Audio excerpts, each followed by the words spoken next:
Hey, what's up, everybody? Welcome back to the Dean Rogers Show. Today, I've got Mr. King Kong. What's up, Kong? Dude, man, I appreciate it, dude. I'm feeling great because I'm here with you, the legends, the one and only Dean Rogers. Dude, I'm stoked to have you on because you're one of the most entertaining guys that I know. And I want to peel that back and kind of find out more about that. But you have such an incredible story, and you are the American dream. You're living the American dream. Oh, They should write a book about you, what you've been able to do. So oh, let's start there, dude. Let's talk about, for those of you, by the way, for those that don't know Mr. King Kong, you guys can find him on Instagram, all the social medias. It's Real King Kong, right? yep, that is correct. Yeah. So, guys, make sure you connect them. Extremely entertaining, tons and tons of value. I love to watch your content because there's always little things that I pick away from it too, and it's fun to watch. So make sure you guys follow him there. But let's dive into your story, man. Let's talk about how you even got to America and like how you found real estate. Let's start there.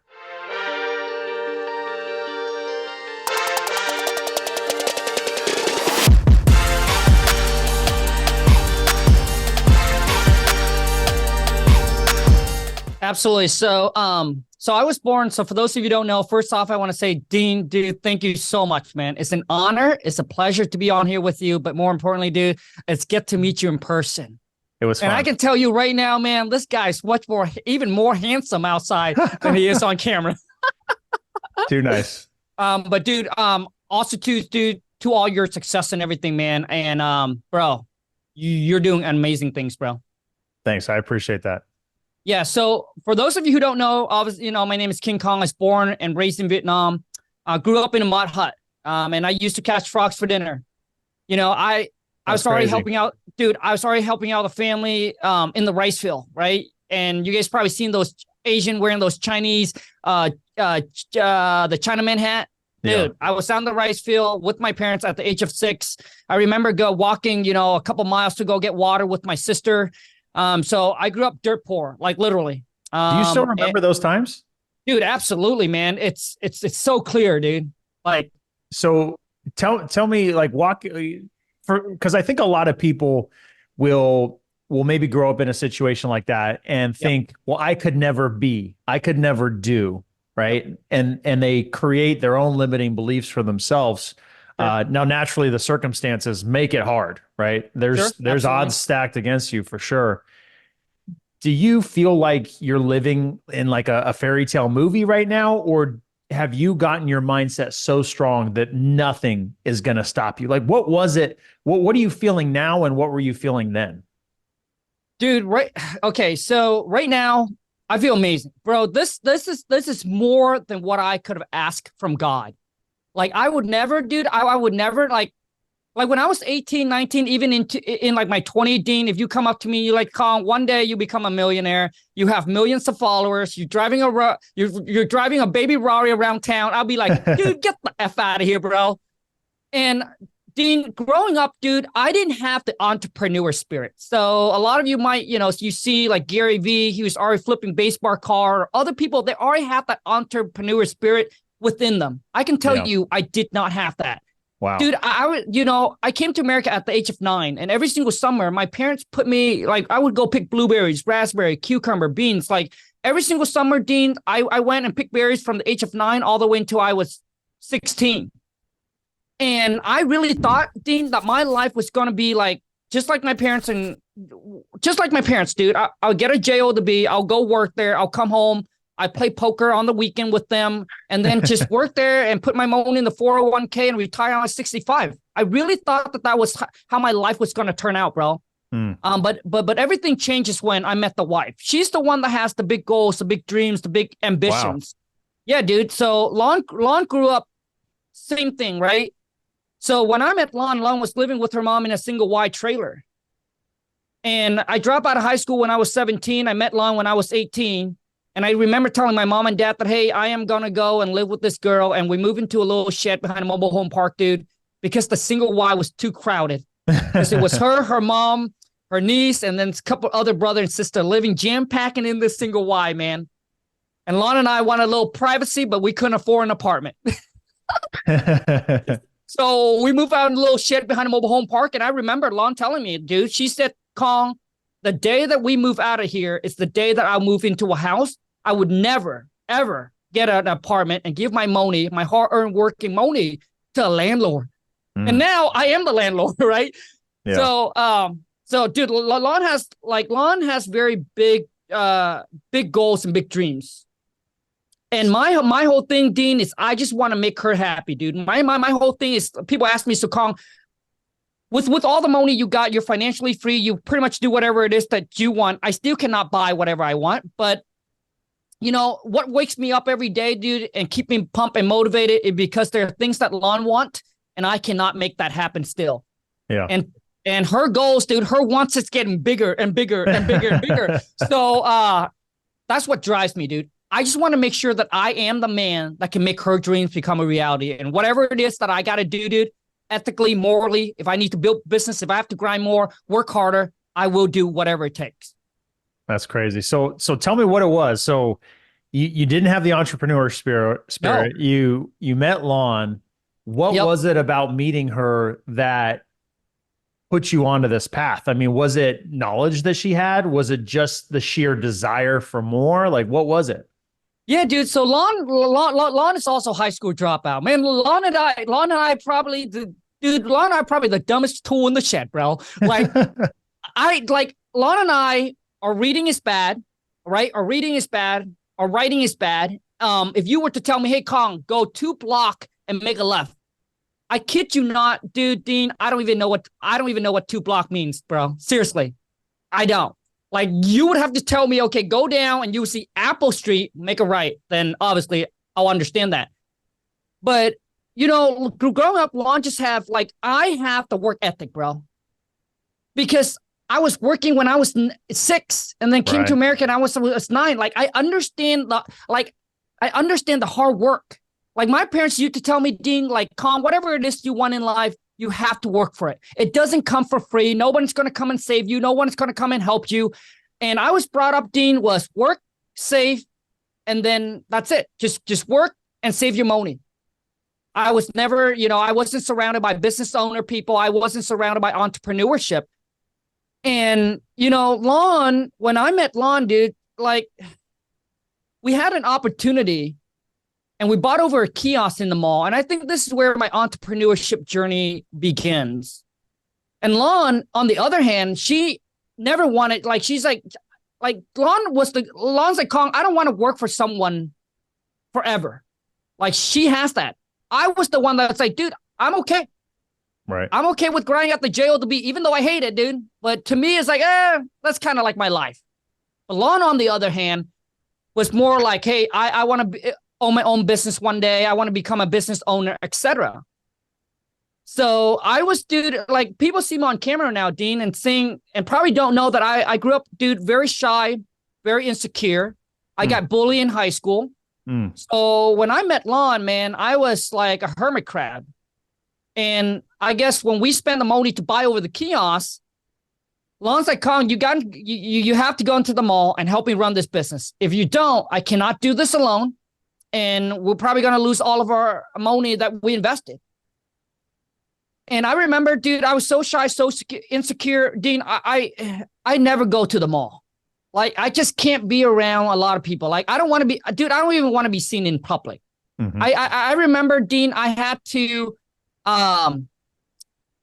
hide from my parents that I didn't go to school, and I would fake their signature and put in the slip, dude. It's really, really bad. My insecurity was so bad, dude, that the person I am today, Dean, I bury who I am today deep down. Like, this is the person I am, dude. Because when I was around friends and family, bro, I talk a lot. I love talking, right? I love talking to people. I love joking around. I love having fun. But I buried that within me so I can just lock myself in a room. And Lon said, Khang, like, you need to man up.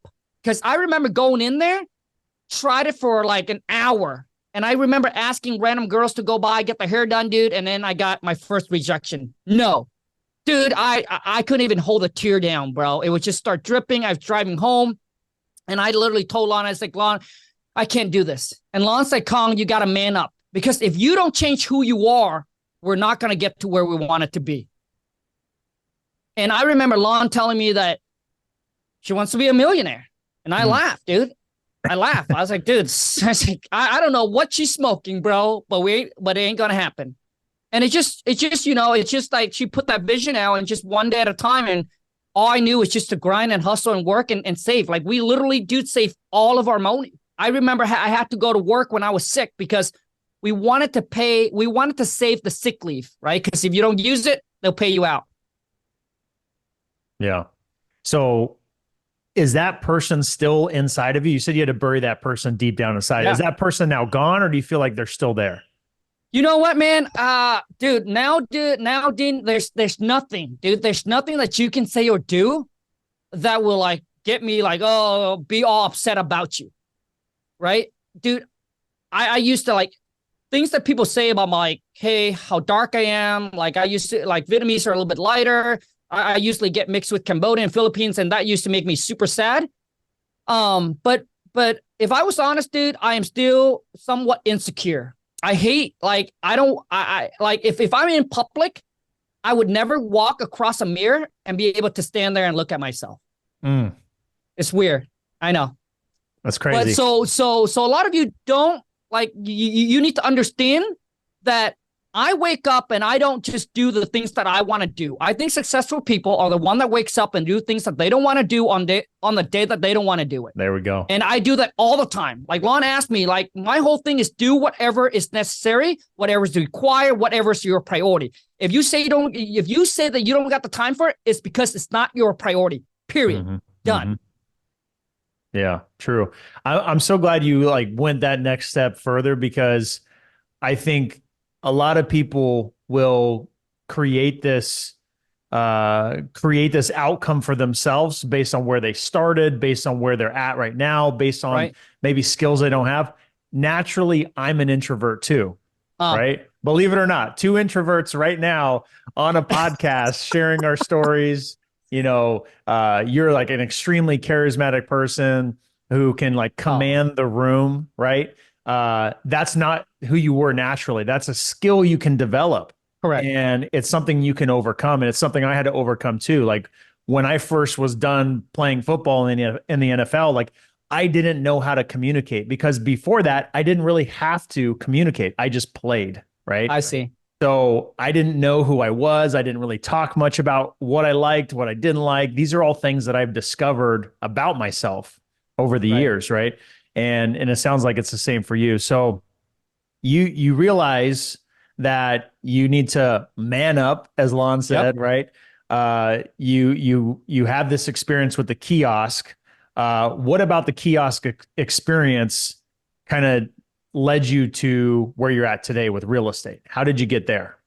Yeah, man. I mean, Dean, I think with the kiosk, dude, I got a lot of my sales experience from the kiosk, because you guys got to understand, like, product don't sell itself. Like I see people now that when I go by, I look, dude, because that used to be me, and they just sit there and they're waiting for customers to come up, and they're like, "Oh, can I help you, dude?" That's not how, like, product don't sell itself. Like you got to be proactive out there and trying to sell. So, you know, when I merch into real estate, you know, asking random people go by, stranger goes by and get their hair done.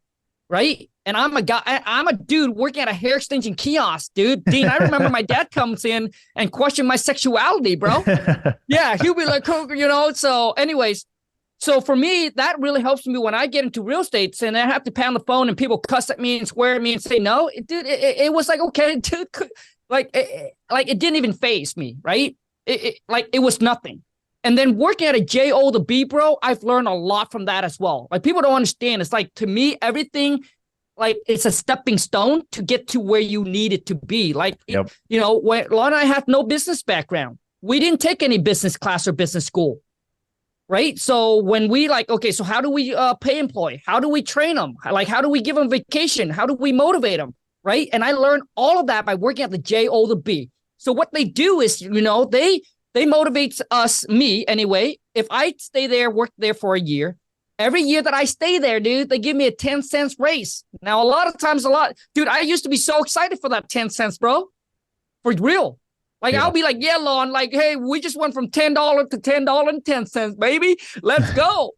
You know, so now, and then they'll give us, so after working there for 6 months, you get one pay vacation. And then after you work there for a year, they'll give you 2, right? So I learned that. So Lon, I wouldn't know that, right? But I learned that. And then also too, if you work there for 2 years, they incentivize you by sending you on a vacation trip. And that's what we're doing right now for our VA. If they work there for 2 years and they are produced and you are an asset to the company, dude, you got to be an asset, man. Right. And that's what we'll do. We just sent one of our VA on, actually 3 of them, on a 1 week long vacation in Vietnam and pay for everything. And that's what they did for me, bro. So I learned all of that, and Lon and I just implement as we go. That's huge. Yeah, I think that's a valuable thing. I think being in that corporate environment, the JOB environment, you can take away those things, those skills, right, and implement into your business. So what was that first moment that you discovered real estate was going to be for you? Like, you grew up in a mud hut, right? Yep. You immigrate to America. Now I'm going to go buy real estate. I'm going to go invest in real estate, right, and take the American dream to that next level. Okay, so Dean, you won't believe this. Okay, so Lon and I grew up and I think a lot of you can relate this, right? Is that work hard, save your money, pay off your house, have no debt. That's exactly what Lon and I, that's the roadmap. So at 20, by the time that so I bought my first house at the age of 23. By the time we were 27, bro, we got 2 Honda, both paid off. One is a Civic, one is a Core, both paid off, dude. My house, I think Lon has a couple hundred G's sitting in the bank. Our house is almost paid off. We got like 50 G's. We could have went and just paid off, right? And that's exactly what's the next step that we're going to do, was paid it off. And I remember at 27, got a couple hundred G's saved up. We got a little kiosk in the mall, making us about 10, 15,000 a month. And I said, Lon, dude, this is it. Let's go, baby. We grind so hard to get to this point. And then one day I came home and we took like a trip, a month trip. We went back to Vietnam. We came back and Lon was all depressed. And Dean, I remember going to Lon. I said, Lon, why are you depressed? Why are you sad? Dude, I was like, Lon, like, we work extremely hard. We sacrifice a bunch to get to here. Dude, this is a time. The reason why she was depressed, Dean, is because she wanted to be a millionaire, a multi-millionaire. She don't want to save her way there. She don't want to retire when she was 65, right? She don't want to make 100K and call it okay. Like, she wants to live like the freaking Hollywood style, bro. Like, she wants to fly private jet. She wants, like, dude, like, she has this crazy dreams that, but what happened is the reason why she's sad, bro, because her mindset that she can't get there. So she had this limited belief. It's like you feel, like you want to grow more, but you're like, oh man, something here that tells you can't. Like you can't achieve your dreams or fulfill whatever it is. And that's what makes her depressed. And then she came across a book called the movie The Secret, which is a security guard in the mall, dude. So there's a security guard in the mall. Was one random day, recommend her to go watch that movie, and it changed her whole entire life. It lets her know that, dude, whatever the mind can conceive and believe, bro, that she can achieve anything she wants. So all of a sudden, dude, one day, Dean, I came home from the mall and Lon said, Khang, we're going to take all the money we got and we're going to risk it and we're going to get into real estate. I said, what? Dude, I thought she was cuckoo, bro. I said, come on, man, shit, bro. I said, come on, man, shit, bro. So you want to risk everything and get into real estate when we know nothing about real estate. Dude, we bought our house. We paid $5,000 more than our neighbor, the exact same house, because we didn't know how to negotiate. We didn't know that there's a seller agent, there's a buyer agent. We didn't know anything. And Lon wanted to go flip houses. And she said, yes, because she said, I read it, and it said the real estate makes the most millionaire. So I want to do it. And I said, dude, Dean, literally, I said, dude, this chick is whack, but you know what? I said, Lon, whatever it is that you want to do, let's get it done. And the next thing you know, bro, Lon just watching this thing, and all of a sudden she dropped $7,000 on a 3-day seminar. We went there and we learned everything about real estate. They talk about wholesaling, creative financing, fix and flip, buy and hold. But for whatever reason, dude, we went down the path, fix and flip. Wow. Yep. That's a way to start. So, hey guys, I hope you're enjoying the podcast. I wanted to take a moment to tell you about my coaching program and the community. Besides teaching you exactly what we're doing in our multiple 7-figure real estate investing business, we also have several group coaching calls a week and I give you my personal cell phone so you can text me whenever you need help. Now, if you're ready to take things to the next level, click the link down below in the description to apply. Now, let's get back to the podcast. Let's go. I want to go back real quick because there's something you just kind of breezed past like it wasn't any big deal. You were, did you say 24, or you bought your first house at 23, and then by 27, you already had several $100,000 saved. Your car's paid off. That's no small accomplishment. A lot of people can't say that. You guys were working hard. You guys were saving your money. What do you think it was that, was it just simply working hard and saving money? Is that what it was? No, so basically, our first breakthrough was that little kiosk in the mall, bro. We were making, Lon and I work all the time, so our overhead is very, very, very low, right? So dude, we were netting between $15,000 to $20,000 a month, like net. And Lon and I, like when we go out to eat, dude, our dinner would be like $20 to $25. Yeah. So we're still not out there living the life. Like, people got their priority all wrong, bro, Dean. And that's why I think that a lot of people are stuck at the J or the B and they cannot escape it. Right? Because I think too many people rather, whine and make excuses instead of focus on making money. Right? Dude, so Lon and I was living way below our means. Dude, I see people that makes $100,000 a year and they're out like living like they're a millionaire. No wonder why you're broke, bro. No wonder why you don't got any extra money to invest or kickstart a business you want to do. Right? And then you end up whining, complaining like a little bitch, bro. So dude, Lon and I were making a couple hundred G's a year, right? And Dean, we're still driving the Honda, right? Dude, I was still roaming around a 1997 Honda Accord with over 200,000 miles on it. When we go out to eat, our meal was like top $30. Yeah. So we weren't going out and having $100, $200 meal, bro.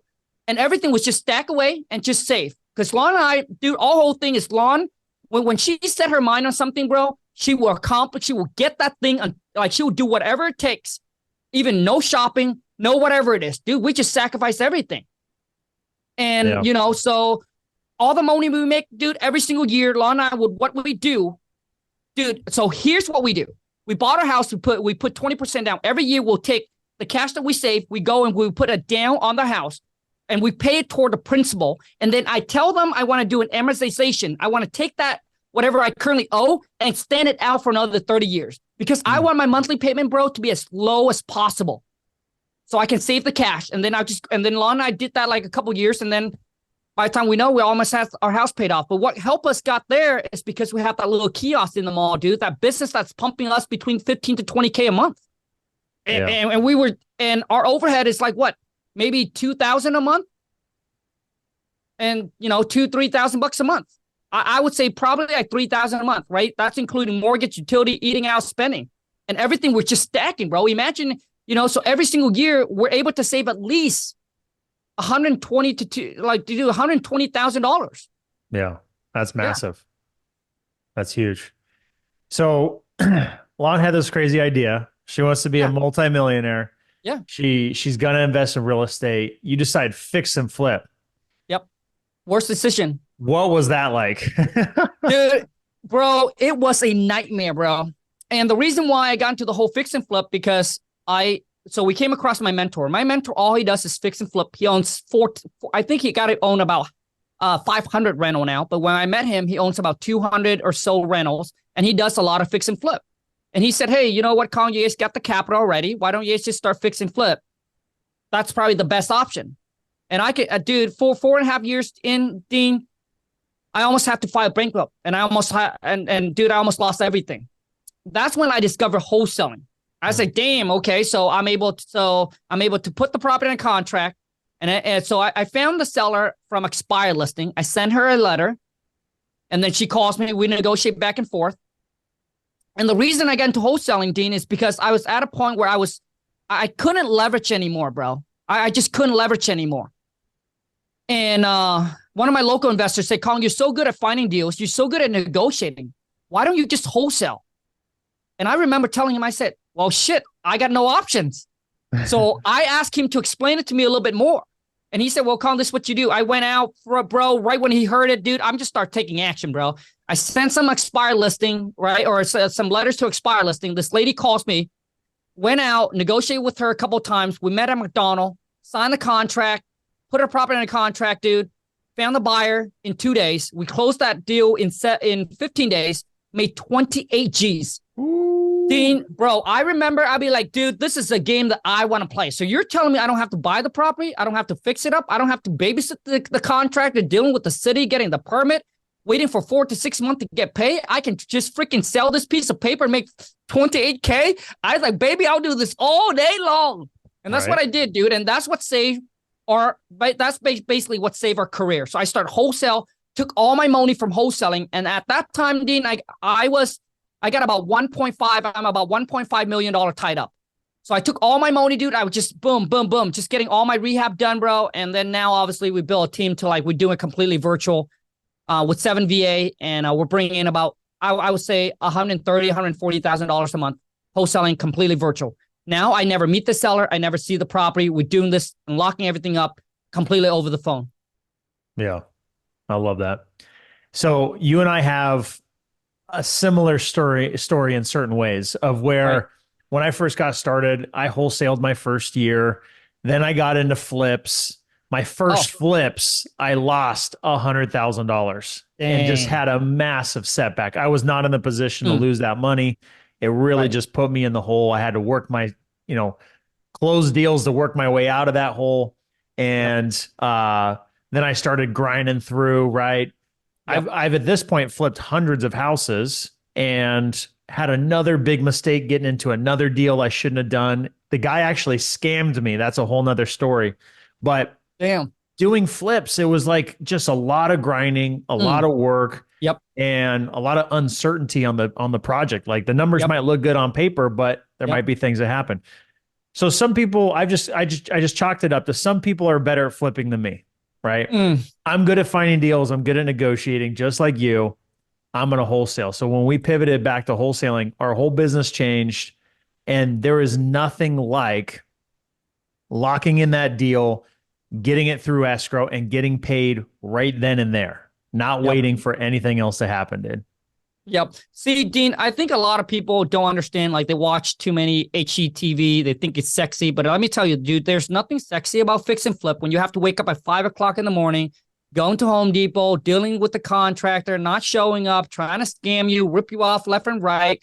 Like, dude, all kinds of stuff. And the thing is, I think people from what I know, Dean, I've never really met any fix and flipper that can actually travel, have the freedom to do whatever they want, whenever they want, all right? And only work 1 hour a day on their fix and flip business and pump out 6-figure a month. I have never yet met that person, bro. Because, dude, it's very, you got to be on top of your shit, man. Dude, I even try to hire a general contractor. Now, listen, if you want to do 1 or 2, 3 flip maybe a year, you should be fine. But I'm saying for those of you who obviously wants to scale up and you want to bring in 100,000 plus per month, guess how much flips you have to do? Guess how much capital, right? That you would have to tie up. And especially right now, Dean, dude, when the market take a shift, dude, a lot of my fix and flipper friend, dude, they're getting their butt kicked, bro. And then now they're merging into learning how to wholesale, right? So they can start unloading and offset some of those to fund. And some of them are losing their money left and right. Yeah. It's just a risky game. Yeah, it is. It's what do they call it? It's a business where you're kind of, what's the word I'm looking for? It's based on you hoping the market goes up or the market stays the same, right? And those things are out of your control. You can't control those. Right. So, and there's so many variables that happen with the flip and with rentals too. And I believe that everybody should start with wholesaling and also continue their business with wholesaling and take that cash that you make. Then you can invest it in the rentals. Then you can invest it in to other things you may want to invest into. And for us, because we do know how to flip and at least doing it at a small scale, a handful of flips at a time, we cherry pick the best, easiest ones to do, and then we'll flip those. So Yeah, man, that's amazing. So most of your employees are VAs. Tell me about Correct. that. What made you say I want VAs versus boots on the ground?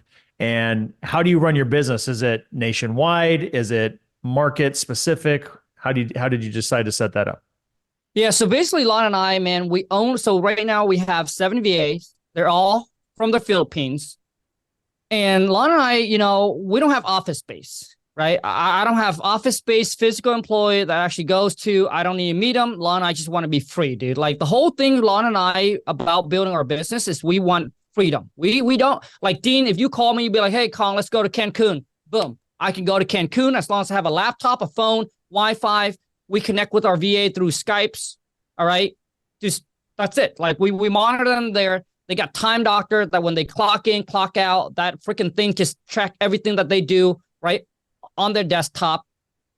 And for me, it's like I just don't want the headaches of having big office and running tons of employee. Yeah. So my model might not work for some of you who's watching this, right? So my whole thing is, dude, it's never look at someone online and be like, dude, I want to do, like, I want that business. Like, it might look sexy, right? But I'm telling you, you don't know what they have to deal with. Like, I don't want the headaches. I don't want the drama. I'm okay with making a few millions a year and just having the time to do whatever I want, wake up to do whatever I want, whenever, with whoever the F that I want. Like, you ask me to go speak. If I want to go speak, I will. If I don't, I'm just going to say no. Like, I don't want to be in the pressure of doing things that I don't want to do anymore, bro, because Lon and I made too much sacrifice for now to keep on grinding and then trying to I don't want to become a billionaire.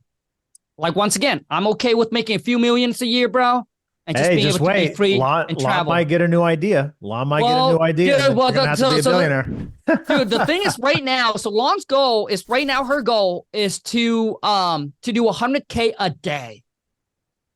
But we're gonna build that business virtually. So Lon just recently got into, Dean, Lon just recently got into creating her TikTok shop. Now, dude, this is at another freaking level, man. For those of you who don't know, remember the day when Amazon, when people were getting into Amazon early with the whole like drop shipping? Yeah. Bro, those guys were making banks, right? Yeah. Well, dude, this is like Amazon back in the days on steroid. And let me share with you what I mean.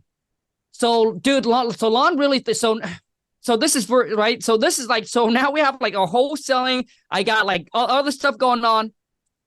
But now what Lon does is she has a little shop that, let's just say, Dean, you're selling a physical product and you're able, so Amazon, the one thing that TikTok is ahead of Amazon is that Amazon is not a social media platform. Right. It's just a shopping center. TikTok have turned them, dude, into like a one-stop shop. They want the thing where they can take payment there, you can create content there, and you can actually sell stuff there. You can chat with your friends there and everything. So, Dean, imagine if you have a physical product, you do, and you have a bunch of followers, and then you do you be like, hey, this is what I'm selling. And people that buy your product, and then what they do is they do a video on it, and they can be one click of a button, dude, they can become your affiliate. Wow. And let's just say they have 100,000 followers. They bought your product, they use it, they love it.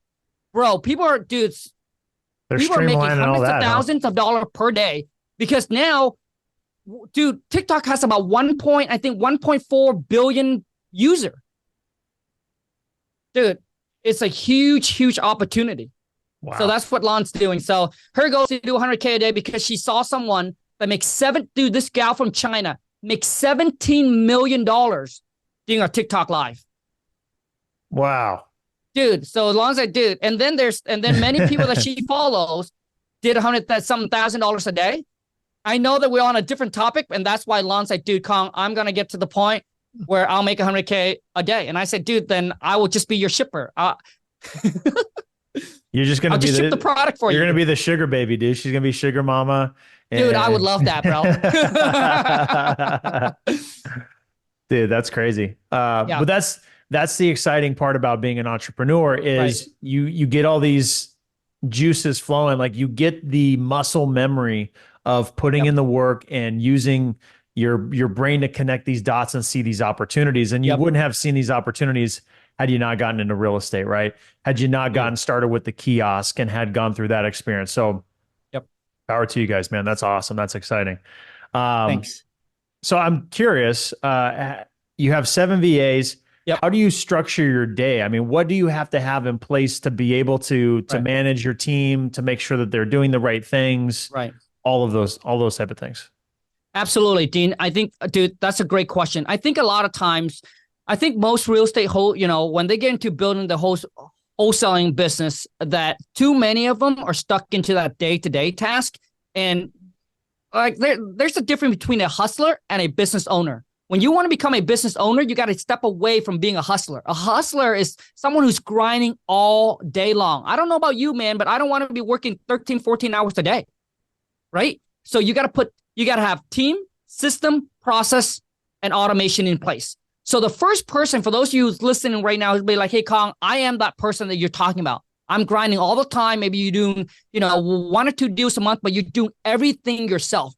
You need to be able to trust that someone and then start replacing yourself. So the first person that you need to get, my friend, is called a COO. This is the person that actually is like a clone of you, but they rather work for you instead of building their own business. So you need to get a COO. This person is your integrator. They take your visions and they run the business for you. They take care of hiring, training, firing, all of that. You only talk to this one person. That is your COO. If you can find that person, that is your integrator, dude, it'll take your business to the next level. Any business that you start, you need to get that one person first. Otherwise, dude, you're going to be working in the business for a very, very long time. So first, the COO. The next thing is called the lead manager. The lead manager is the person that filter and qualify the lead. And I'm sure that Dean and everyone that's watched me know that takes the most time out of your day, man. It's digging through all the dirt, man, to find that diamond, right? To find that one seller that will say yes. So you need to hire a lead manager. And this is how my funnel works. So, I actually just did a video on this, Dean, and I said for those that looking to escape, you need to look at your business like McDonald's. What happened when the customer comes in and make an order? How does that go down to your funnel? So when you get a seller that calls in or you make an outbound call, how does that lead get handled? So first, it goes to my lead manager. The next thing is, let's just say that the seller say, yes, I want to get an offer. Now, whether they're motivated or not motivated, it doesn't matter. The lead manager, their job is not to negotiate. They don't. So when you hire them, dude, you can replace them like that, right? So they don't need to learn how to negotiate. Their job is filter, qualify the lead. When they sell it, say, yes, I want to get an offer. Whether they say, hey, the property's worth $1 and I want $1 million, it doesn't matter. It goes to the purchase manager. The purchase manager is the person that if you do hire them, make sure that they have sales background. It's hard to train someone that has no sales experience, no sales background into a closer.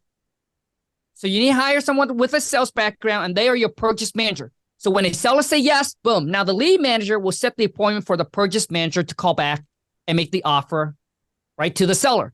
And let's just say that they call back, make an offer, seller accept the offer. Next thing is go to your, I call them the transactional coordinator.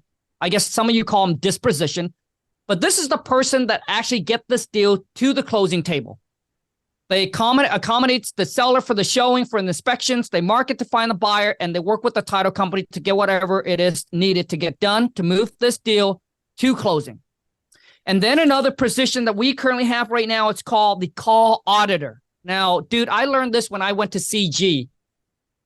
And Lon and I probably lost out on a lot of money because we didn't have this one person. You pay this person, dude, $5 an hour, 8 hours a day. Their job is to audit all the phone call from the lead manager to the purchase manager, making sure that they're saying what they're supposed to say. They follow the scripts, right?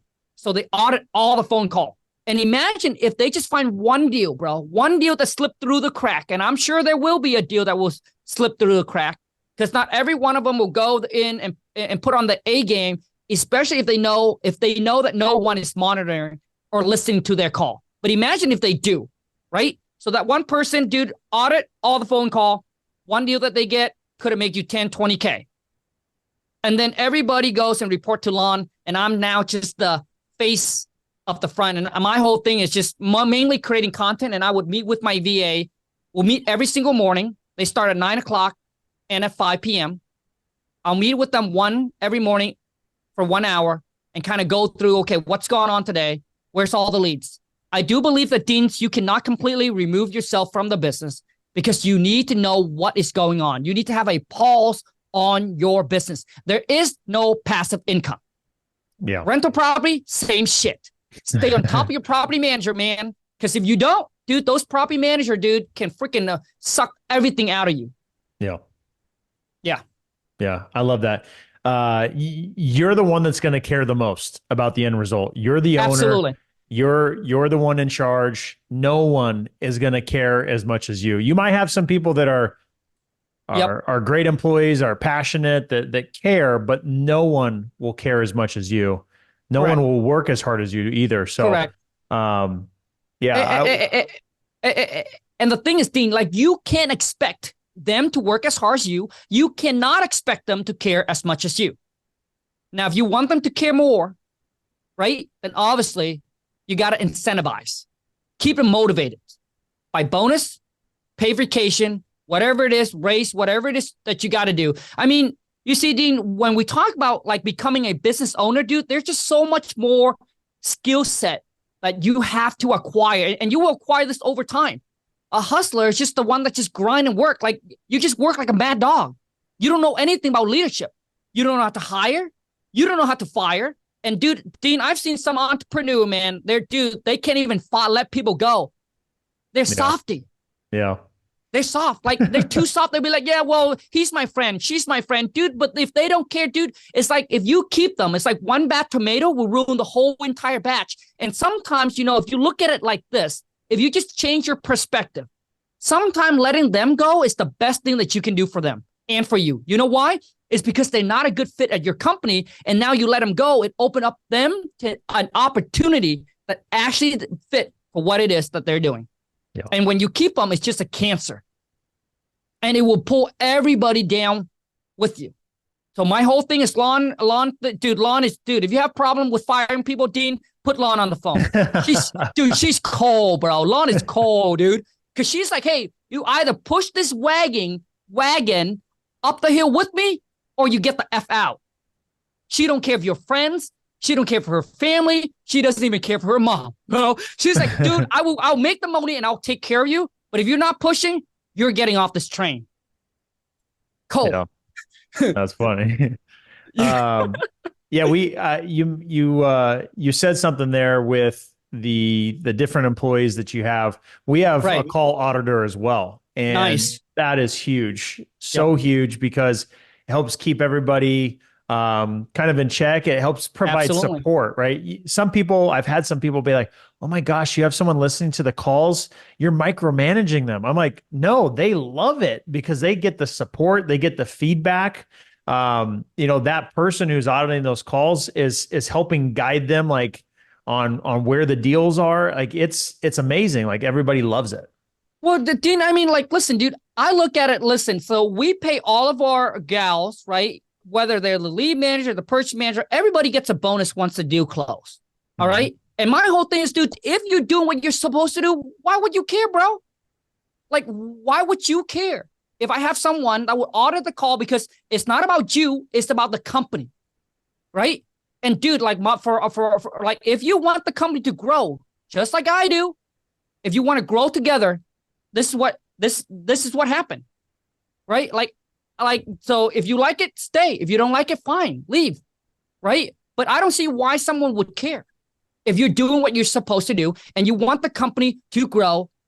Because sometimes, hey, you know what? You come in, maybe there's something that you slip, right? It's not you.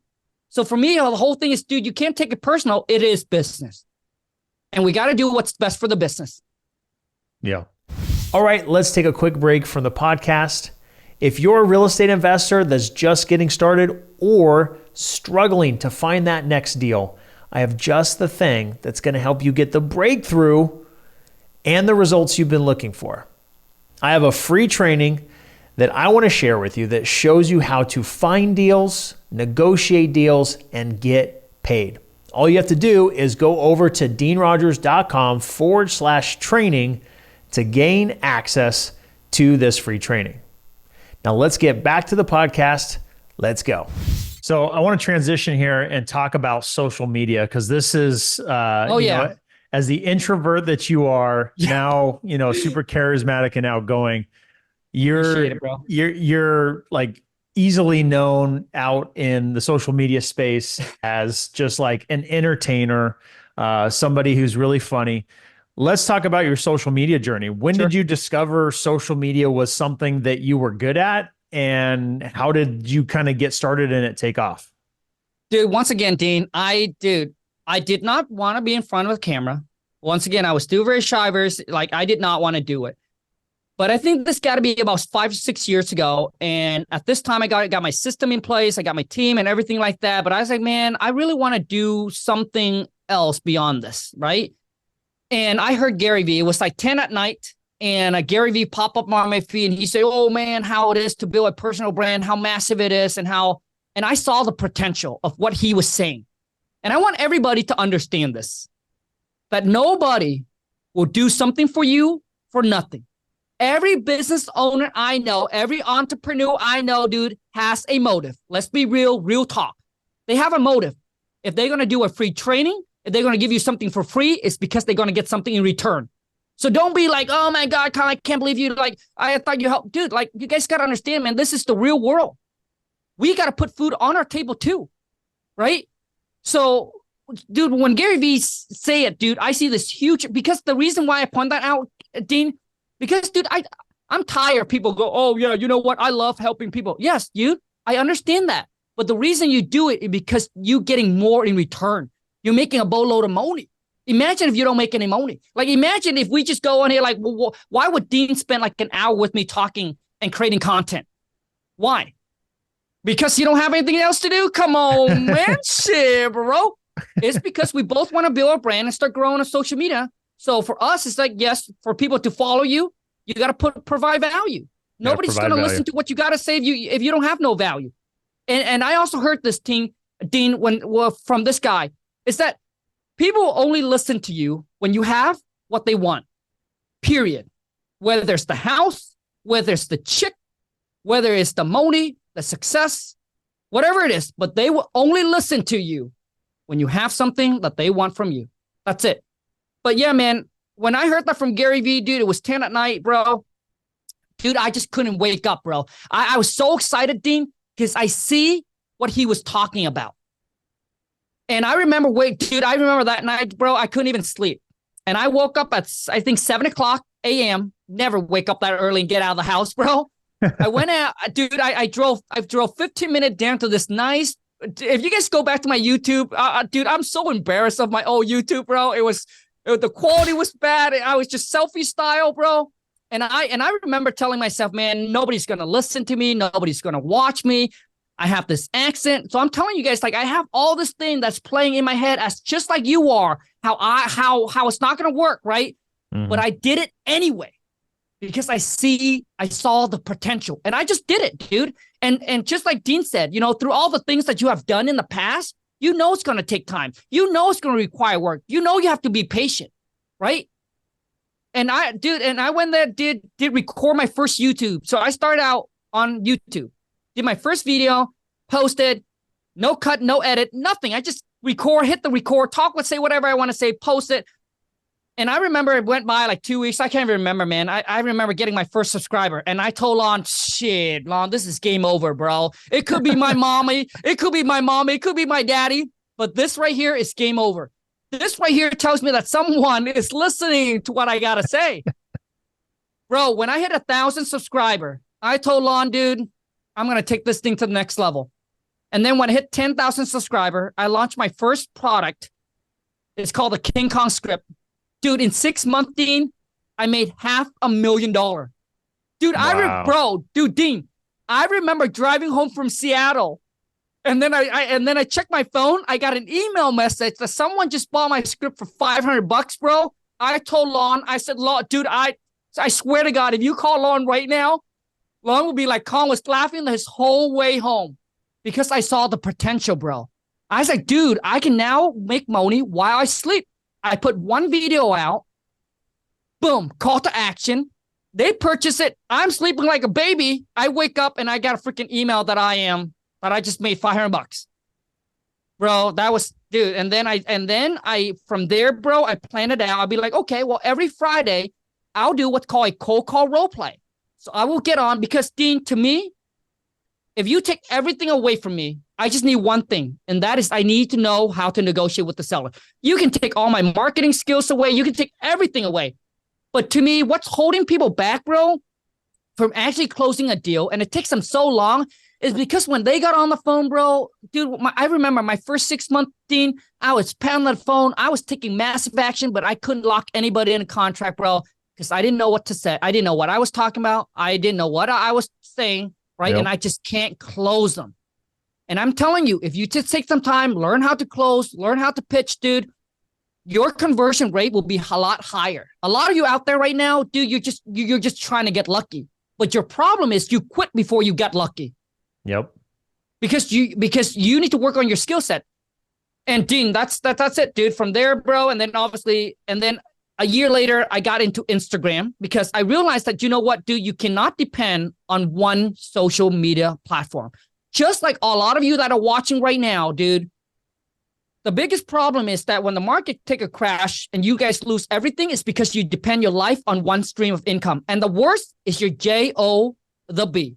Back in 2008, dude, people are losing their shirts, their house foreclosure, they lose the car because they put everything on the table, dude, depending on that J-O, the B income, bro. And that's why millionaires, they became multi-millionaires by having multiple streams of income. You can't just depend on one, just like social media. A year later, I got into Instagram. I wish I would have started them all at the same time, but you know what? Sometimes it's just too much because you don't have a team. You're not Gary Vee. You can't just be all over the place if you don't have a team. And then, yeah, man, Instagram start. And then obviously I also heard TikTok from Gary Vee as well. And I was early into the game and I built that thing up really quick. That's awesome, man. I want to talk about the funny stuff you say. So for Sure. me, like, it's just hilarious, the stuff you say. Obviously, like, the accent plays into it, all these different things. Where did you come up with these sayings? Like you said, one I hadn't heard before earlier today. You don't want to make 100K and call it okay. You know, like you say like all these different things. Yeah. Where do those come from? So, okay. So the first one, Dean, that went really crazy. And I remember when I went to a speaking gigs, dude, they all want me just to say this one thing and saying, come on, man, shit, bro. So that came apart, bro, and this is when I was doing YouTube. And I get someone to comment and say, Khang, oh, this doesn't work. Like all the excuses. So I freaking got on a YouTube live, bro, and I gave it to them. I said, you're either making excuses or you're making money. And I said, everybody that makes money never make excuses. They just do whatever it takes, whatever is required to get the shit done.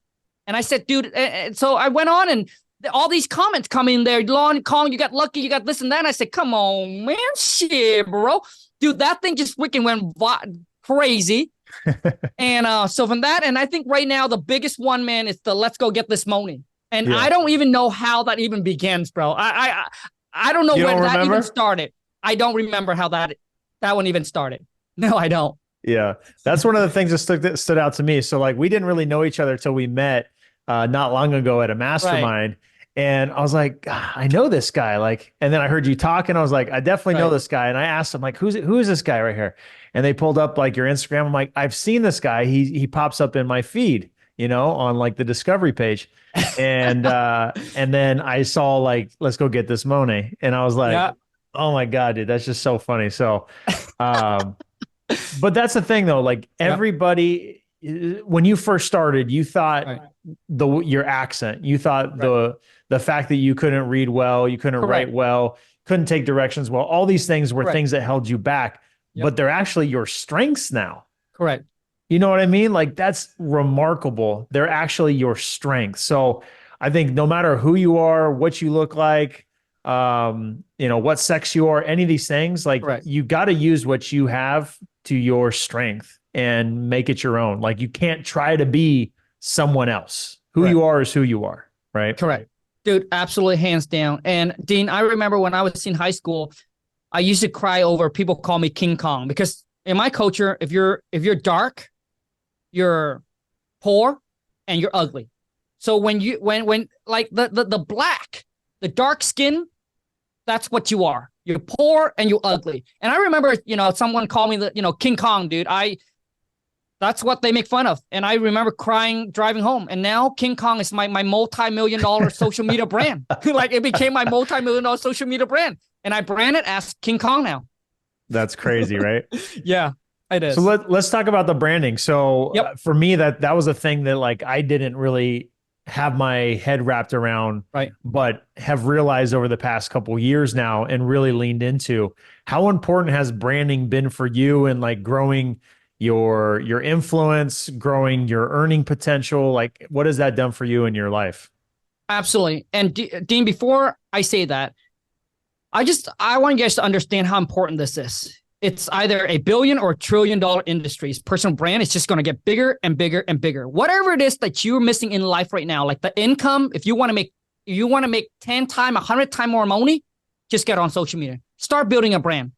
So right now for me, it's like I can take any ideas, just from an ideas to 6-figure to 7-figure, just like that. Like to go from 100, like the ideas to make 100K, easy. An idea to make 1 million, easy. For me now, the toughest thing is getting it to like that 5M or 10M, right? But a lot of you, what you don't understand is that when you build a following, they're not just following, they're your client. You just don't understand that. Those are your clients, right? And then whatever the business you want to start, you already have clients. Most business don't succeed is because before that, Dean, right, it's brick and mortar. So a lot of times you have to be at that spot for a long time. So for people to know you because it's word of mouth, or you have to spend a boatload of money on running newspaper, whatever it is, right? Or TV ads or whatever, right?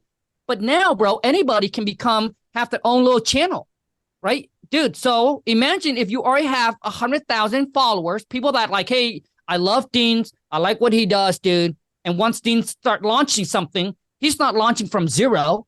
Dude, he's launching from 100,000 freaking clients that is just ready to rock and roll. Now, obviously, not all of them is going to buy whatever it is. But imagine 1%, 5% of that, right? But for me, dude, understanding the whole personal brand. And the thing is, Dean, I see that so many small business owner, bro, like don't understand still the power of being on social media. There's only 2 things that you got to do with your business, man. Number 1 is create content on social media. That's the free way. Number 2 is you pay someone, right? Or you run ads. So I don't understand why people wouldn't put their business on social media for free and creating content. Like, dude, like, okay, so Dean, I went to I went to Toyota dealership and I saw these 2 salesmen standing there. They're just standing there waiting for people to come in. I said, come on, man, shit, bro. And one of them, Dean, actually followed me.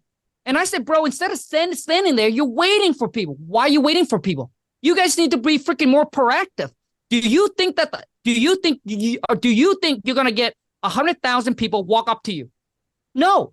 But dude, what if you take that time and you just create one piece of content that can get 100,000 eyeball, even 1 million eyeball on that piece of content? Now they know what you do, where you're at. If they need a car, guess who they come to? They come to you, bro. So I don't understand why you guys are just sitting there playing with your thumbs and just waiting when you can be proactive, start creating content. Take the downtime, dude. Just create content, right? Post on your, like a lot of people, what they say to Dean is that they're like, Khang, I'm afraid of my friends, my family see it. Dude, focus on what matter, bro. You got to you focus on that money. You want to make more money? You want your business to grow? Yep. You want to become financially free? Bro, put that aside. So, yep. Dean, this is really hard for me too, man. I want to take you guys way back now. I remember, so I grew up in a family, Dean, as Asian. You don't tell people how much you make, right? And you keep it as a secret. You keep it as a secret, what you do and how you make your money. Secret. And my mentor my mentor met me. My mentor was like, Khang, you want to succeed in real estate or you don't? I said, of course I do. He said, then why don't you tell everybody what you do? Why don't you put banner sign around your neighborhood? Like, why don't you put like your car needs to say, I buy houses for cash? And I remember, Dean, I said, but but my mom is going to say something. My Lon's brother is going to look at us and say, oh, yeah, they think they're rich now. And my mentor said, Khang, is that going to get you to your end goal, dude? If you let that hold you back, what else are you going to let hold you back? So I went ahead and I did it. And I remember, dude, Lon brothers saw it and Lon's sister saw it. And they're like, take that thing off, Khang. Literally, they say, take that thing off. And yes, when you're trying to level up, when you're trying to scale up, you will get criticized. People will judge you. People will say shit. Like, you know, even when you get into social media, a lot of you be like, oh, man, I have no hate comment. Dude, because you're not big enough.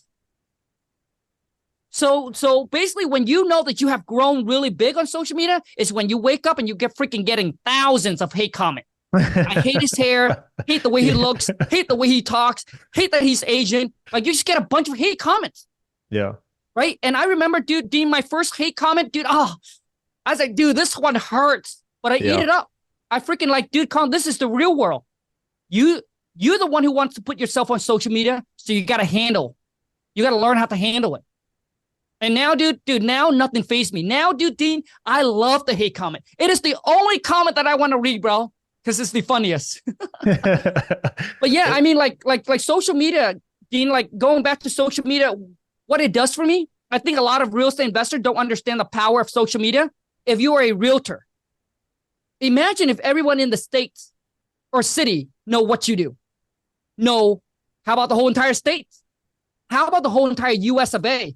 How about the whole entire world? So even though if I'm from Washington State, but let's just say I want to buy a house in Florida, and I go on my TikTok or my Instagram, and all I see is you providing value. Guess who I go? I go to you because I see you all the time, built the trust over time. I like what you got to say, so I'm going to go to you. See, you don't need to be the best. And I heard someone said this, and I think a lot of people say this. You don't need to be the best, man. You need to be the most well-known. It's not who you know now, bro. It's who know you. Because you know why? When you're starting out, dude, when you have no sales, you haven't closed your real estate deal. No, you're not going to know some famous people. You're not going to know rich people. But now you have the power to let those people know who you are. You know? And if they know who you are, they built the rapport, they like you, they trust you, it's so much easier to do business with them. And I think a lot, you know, for me, Dean, I get students, I get people that brings me deals, we JV deals. It just opened up so much door and so much opportunities that a lot of you don't even know until you're on social media and playing the social media game. Yeah. It opens up so many doors that weren't available. Correct. Otherwise, right? Correct. You're opening up so many doors. So we'll end with this. What is the advice you would give for somebody who's looking to go onto social media to stand out? Because that's one of the things, if you're just doing what the next guy's doing, you're copying them, it's not going to really help you as much. How can you stand out?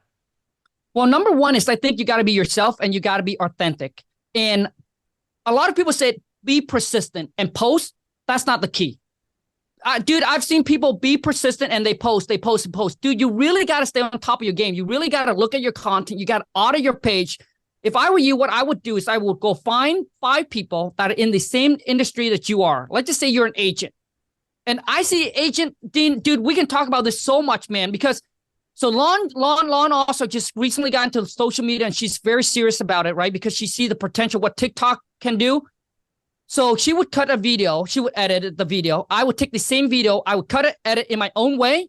Dude, that video would get more view. So it's not just about being consistent, being persistent and all that, but you got to audit your content. You got to look at your content and you got to be creative, man. Right.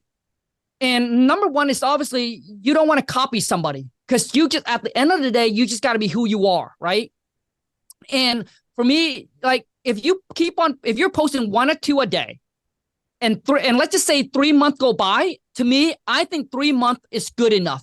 If 3 months goes by, even 60 days go by, and you don't see the growth, you don't see you gaining views, there's something wrong with your content. If you already have the knowledge, you already have the skill set, but you just, dude, Dean, I've seen people that post really high quality video, right? Because they're a real estate investor, like in my mastermind, and they're consistently posting every day, 1 or 2 posts a day, but they're not growing. And I look at their content, dude, I know exactly why they're not closing.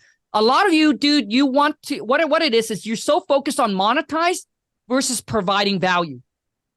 I see people, Dean, once they get to 1,000 followers, they're like, oh my God, I got to monetize. So every single their video, bro, it's like a little pitch at the end, right? Sign up here, do this. They're like, dude. So if you want to play the short-term game, that's fine.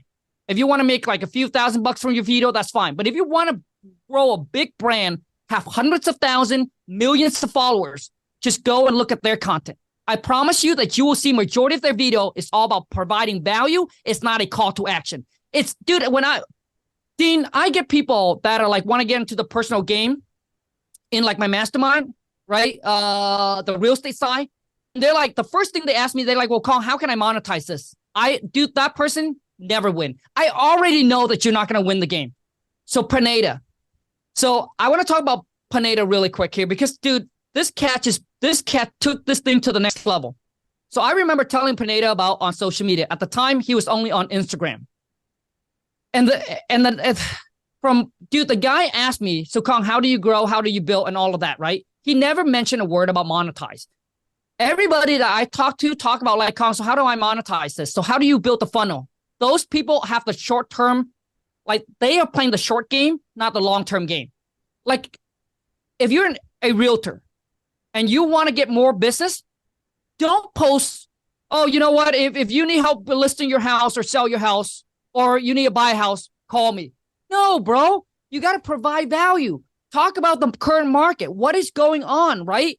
Tell them, hey, how can they negotiate, right, to get the best deal, right?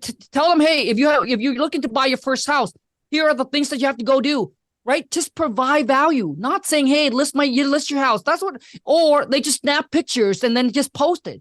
Dude, put in a little extra work.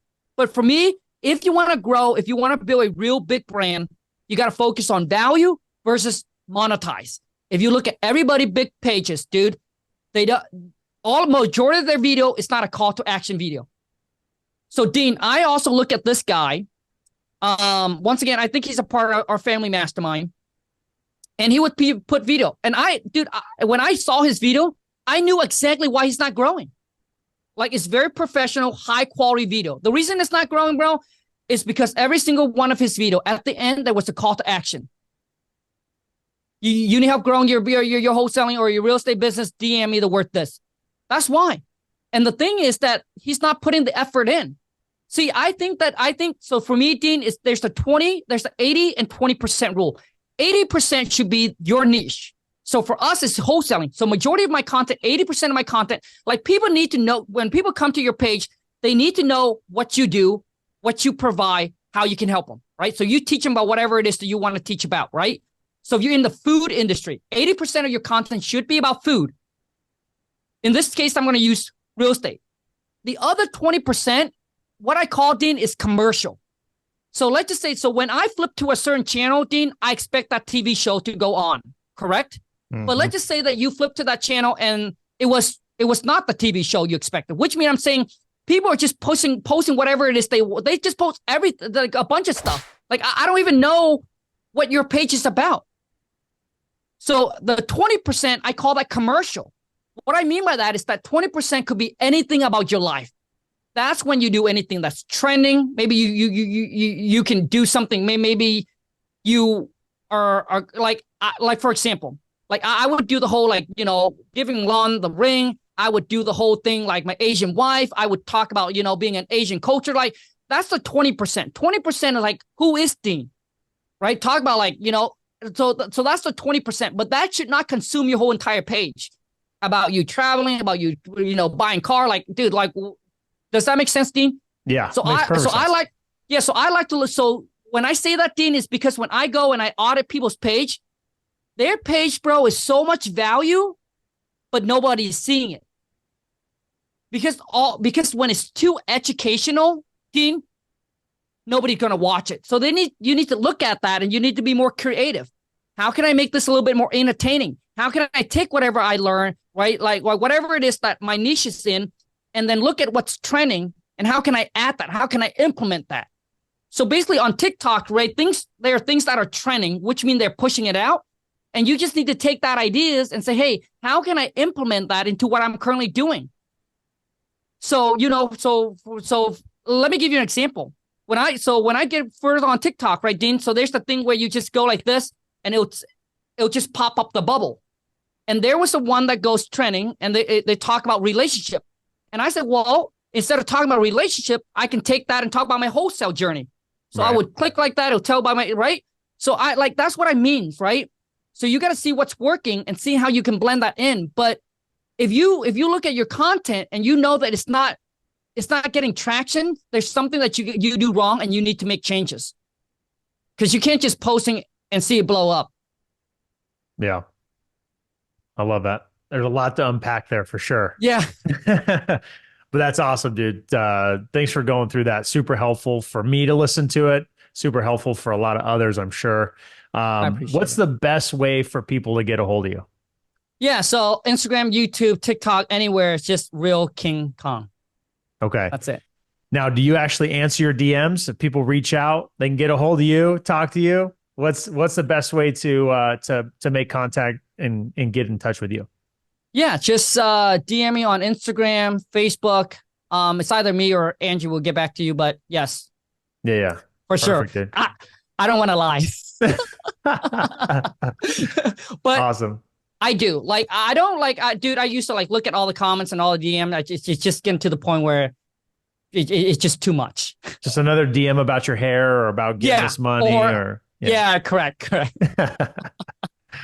That's hilarious.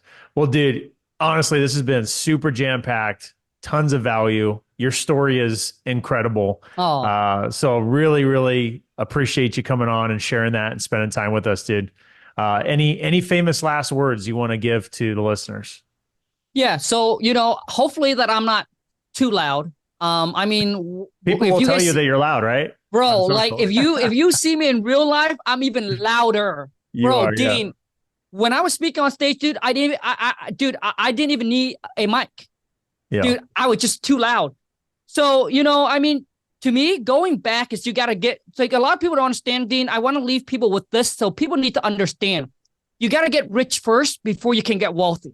And what I mean by this is so many people that start building a business, they start to make a little bit of money, Dean. They took that money and they go buy rental property. What you're doing there is you're suffocating your business. You're taking the fuel. Imagine if the car without fuel, it cannot go long distance, right? So what you need is the cash that you generated from your business. That business needs fuel to keep on. It needs the cash to keep on growing. So you need to take whatever it is, dude, that you make. You keep on pumping until that machine can get you to the point where you're making at least 20,000 net a month. That's when you're ready to start diversifying and say, hey, now I'm going to go buy rental property.